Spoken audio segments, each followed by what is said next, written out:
Israel ने लबनान में एक बार फिर जंगबंदी की खिलाफवर्जी करते हुए ईरानी हिमायत याफ्ता मिलिशिया हिजबुल्लाह की लीडरशिप को निशाना बनाया है और हिजबुल्लाह के chief of staff Haisam Ali Tabatabai को शहीद कर दिया है। कल इसराइली फौज ने दावा किया कि उन्होंने जनूबी बैरूत में हिजबुल्लाह के chief of staff Haisam Ali Tabatabai को निशाना बनाया है, जबकि हिजबुल्लाह ने भी तस्दीक कर दी है कि इसराइली हमले में हैसम अली तबातबाई शहीद हो गए हैं। जबकि इसराइल के इस गैर मामूली हमले से मुताल्लिक अमरीकी न्यूज़ वेबसाइट एक्सियोस ने लिखा है कि यह हमला गुज़िश्ता साल होने वाली जंगबंदी के बाद हिजबुल्लाह की क़यादत पर इसराइल का सबसे बड़ा हमला है और गुज़िश्ता 5 महीनों के दौरान बैरूत में पहला इसराइली हमला है। यह हमला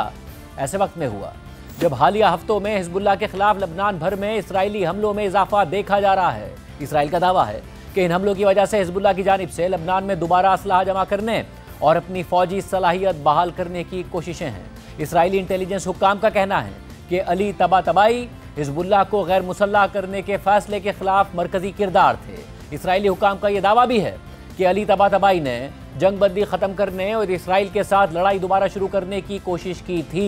रिपोर्ट में मज़ीद लिखा है कि इसराइली फ़िज़ाइया ने मिसाइल्स के ज़रिए बैरूत के जनूबी इलाके में वाक़े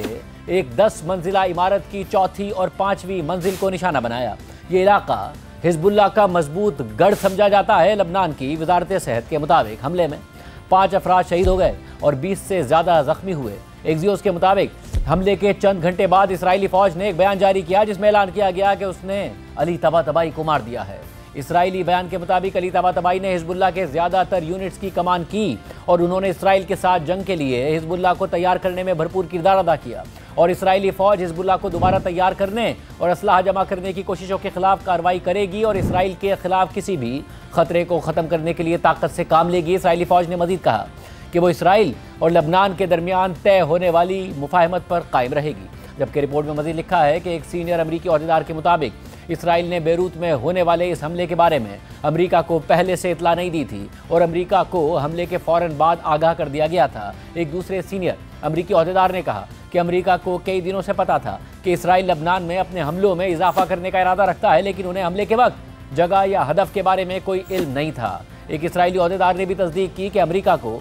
हमले से पहले इतला नहीं दी गई थी। रिपोर्ट के मुताबिक अली तबातबाई कई सालों से अमरीकी हुकूमत को मतलूब थे और अमरीका ने उनसे मुताल्लिक मालूमात देने पर $50 लाख का इनाम भी रखा हुआ था और 2016 में अमरीका के महकमा खारजा ने अली तबातबाई को आलमी दहशतगर्द करार दे दिया था। इसराइली हुकाम के मुताबिक अली तबातबाई हिजबुल्लाह में सियासी रहनुमा नईम कासिम के बाद दूसरी अहम तरीन शख्सियत थे। वाज़ेह रहे कि गुज़िश्ता साल जुलाई में हमास के सरबराह इस्माइल हनिया को ईरान में और लबनान में हिजबुल्लाह के आला कमांडर फवाद शुक्र को निशाना बनाने के बाद सितंबर में इसराइल ने हिजबुल्लाह के तवील अरसे तक सरबराह रहने वाले हसन नसरुल्लाह को शहीद कर दिया था और फिर इसके बाद एक और हमले में इसराइल ने हिजबुल्लाह की दीगर आला क़यादत को भी निशाना बना डाला था और फिर नवंबर में लबनान और इसराइल के दरमियान अमरीका की सालिसी में जंगबंदी हो गई थी। मगर इसराइल इस दौरान कई बार इस जंगबंदी की खिलाफ वर्जी कर चुका है। जबकि बरतानवी खबर रसा इदारे रॉयटर्स ने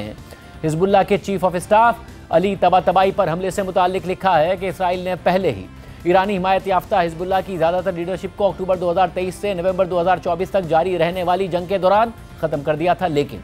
अली तबातबाई जंगबंदी के बाद होने वाली एक गैर मामूली कार्रवाई में मारे गए हैं, जो इसराइल के साथ जंगबंदी के बाद हिजबुल्लाह के चीफ ऑफ स्टाफ मुकर्रर हुए थे। लबनानी सिक्योरिटी जरिए ने तस्दीक की कि जैसे ही हिजबुल्लाह के दीगर आला अहदेदार मारे गए, अली तबातबाई को तेज़ी से तरक्की दी गई और गुज़िश्ता साल उन्हें चीफ ऑफ स्टाफ मुकर्रर कर दिया गया था। इसराइली इदारे एल्मा सेंटर के मुताबिक अली तबातबाई पहले शाम में और फिर लबनान की जंग के दौरान इसराइली हमलों से बच निकले थे।